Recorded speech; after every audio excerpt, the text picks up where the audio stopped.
Appointment ಕೊಡಬೇಕಾದ್ರೆ ನಿಲ್ಲಿಸಬೇಕಾಗಿತ್ತಲ್ವಾ? Already ಕೋರ್ಟಲ್ಲಿ ಇತ್ತಲ್ಲ, ಕೋರ್ಟ್ ಏನು ಆಕ್ಷನ್ ತಗೊಂಡಿಲ್ಲ. ಕೋರ್ಟ್ನಲ್ಲಿ ತೀರ್ಪು ಅಂತಿಮ ಬರೋದಕ್ಕೆ ಮುಂಚೆನೇ ಯಾಕೆ ಅಪಾಯಿಂಟ್ಮೆಂಟ್ ಕೊಟ್ರಿ? ನಡೀತಿದ್ದಾಗ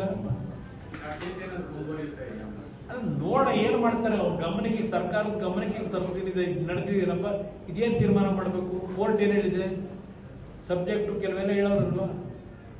ಇಷ್ಟೆಲ್ಲ ಆದ್ಮೇಲೆ ಇಷ್ಟೆಲ್ಲ ರಿಪೋರ್ಟ್ ಕೊಡ್ಮೇಲೆ ಬಟ್ ಈ ರಿಪೋರ್ಟ್ ಹೆಂಗ್ ಮಾಡಿಸ್ತೀರಿ?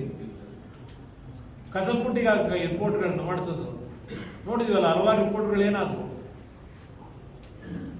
ಸಿಬಿಐ ಕೊಡ್ಬೇಕು ಅಂತ ಇದನ್ನೇ ಕೋರ್ಟ್ ನಲ್ಲಿ ಹೇಳ್ತಾರೆ. ಅದಕ್ಕೆ ನಾನು ಓದದ್ನಲ್ಲ, ಸಿಬಿಐ ಅಡ್ವೊಕೇಟ್ ಅನ್ನು ನೆಕ್ಸ್ಟ್ ಇಯರ್ಗೆ ಬರಬೇಕು, ಅವ್ರಿಗೆ ನೋಟಿಸ್ ಕೊಡಿ, ಅವ್ರಿಗೂ ಬರಕ್ ಹೇಳಿ ಅಂತ ಹೇಳಿ ಆದೇಶ ಮಾಡುತ್ತೆ ಕೋರ್ಟ್ ಅಲ್ಲಿ. ಇದು ಸಿಬಿಐ ಫಿಟ್ ಕೇಸ್ ಇದು ಕೊಡಬೇಕು ಅಂತ ಹೇಳಿ ನಾನು ಹೇಳ್ತಿರೋದಲ್ಲ, ಕೋರ್ಟ್ ರೆಫರ್ ಮಾಡಿರೋದು ಇದನ್ನ.